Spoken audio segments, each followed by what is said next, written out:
tata ruangnya dibenahin. Ini negara harus benar. Nggak bisa begini terus. Kalau Bapak enak di sini, Pak, nggak kebanjiran. Orang sana kebanjiran. Tinggalkan legasi yang baik buat generasi ke depan. Saya pengen birokrat itu jujur. Kata Kiki, jujur. Saya nggak akan kritisi anggaran 0, sekian, enggak. Tapi kalau urusan hutan, urusan banjir, urusan segala macam, saya akan ngomong keras. Saya dari dulu jawaban tuh banyak, tahun kemarin jawabannya itu jalan, tapi Bapak nggak ngasih solusi.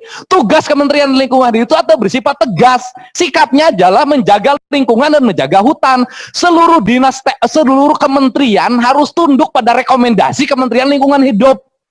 Pembangunan ini tidak recommended karena akan mengakibatkan ini. Pembangunan ini tidak recommended karena akan mengakibatkan ini. Pembangunan ini tidak recommended karena akan mengakibatkan ini. Kawasan ini tidak boleh ditebang karena mengakibatkan ini. Sifatnya mutlak. Hukum alam itu hukum mutlak. Tidak bisa digeser-geser.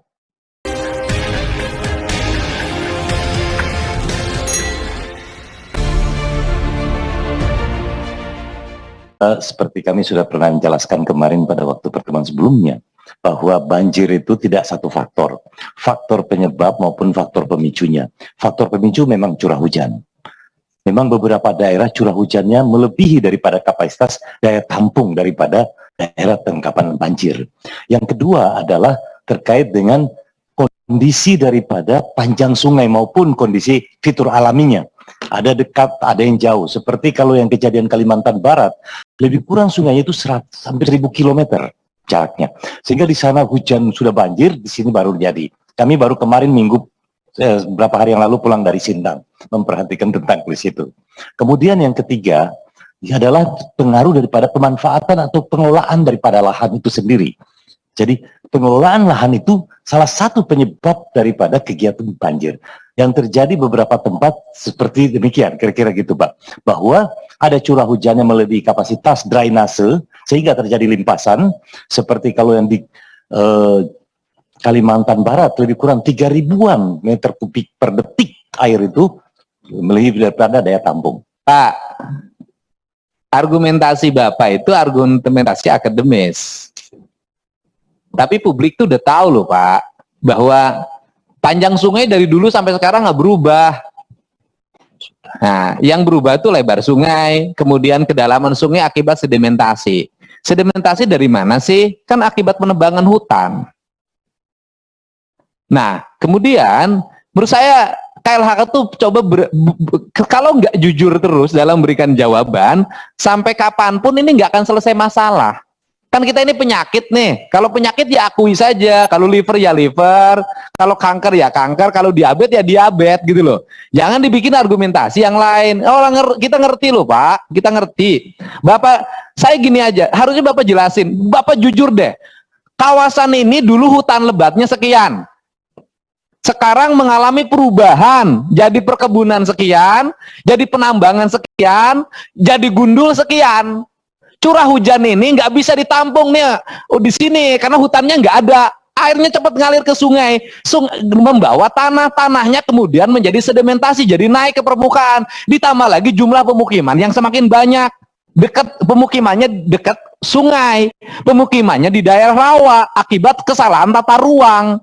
Sampai kapanpun gini dikasih jawaban begini nggak akan kelar. Menurut saya, jawab secara jujur. Kalau memang terjadi pengurangan jumlah hutan yang berdampak pada gitu loh, curah hujan yang bisa tidak tertampung lagi oleh kawasan hutan, airnya cepat mengalir ke daerah yang lebih rendah. Berapa kawasan yang mengalami penurunan? Berapa kawasan yang mengalami perubahan? Berapa kawasan yang kemudian mengalami perubahan menjadi penambangan? Solusinya ke depan apa? Solusinya misalnya kawasan hutannya harus dipertahankan, mana lagi yang izin juga harus diperketat, dibuat regulasi, dibuat nota ke Menteri ATR, tata ruangnya dibenahin, ini negara harus benar.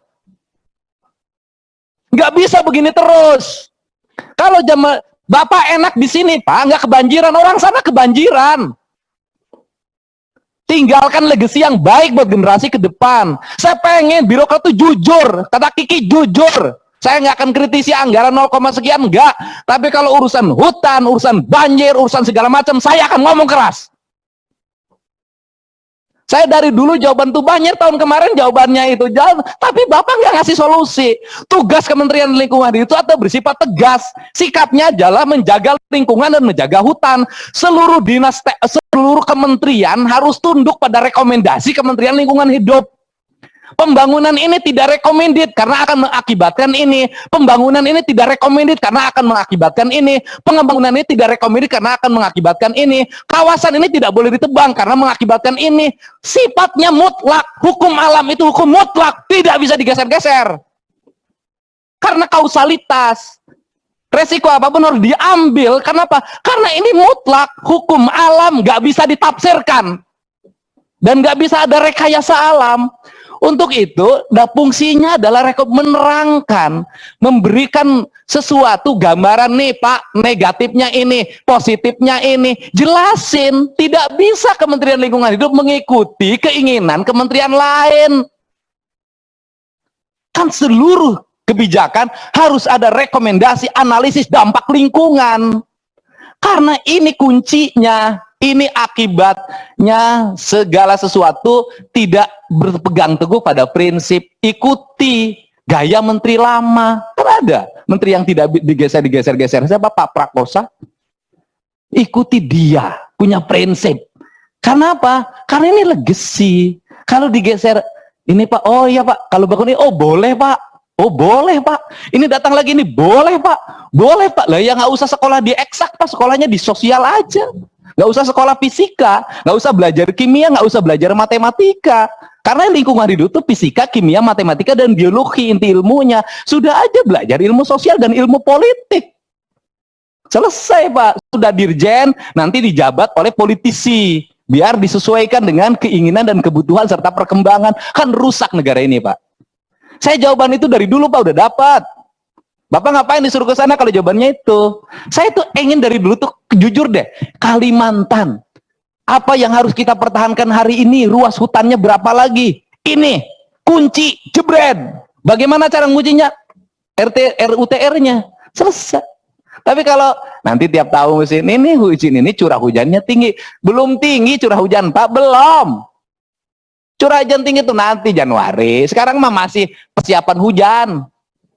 Ini Pak, ini saya agak keras ngomong ini karena sudah menyangkut prinsip-prinsip yang rakyat yang merasakan terus-terusan dikasih logika. Yang menderita itu kan orang sana yang lama di sana.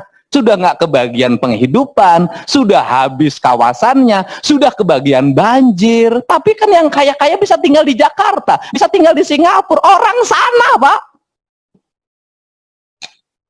Ini loh Pak, ini yang saya ingin para dirjen ini berkembalilah pada nilai akademik keilmuan yang independen. Dari independensi itu tetap harus disajikan. Persoalan nanti mau dipakai enggak, Bapak enggak berdosa Pak. Gitu loh. Fisika enggak boleh mengikuti keinginan sosial, enggak boleh, enggak boleh. Makanya harus netral fisika itu. Dan kalau matematika 4 tambah 4 berapa? Ya nanti kita pikirkan Kak, gimana caranya jadi 9. Kan susah, rusak. Terima kasih Pak.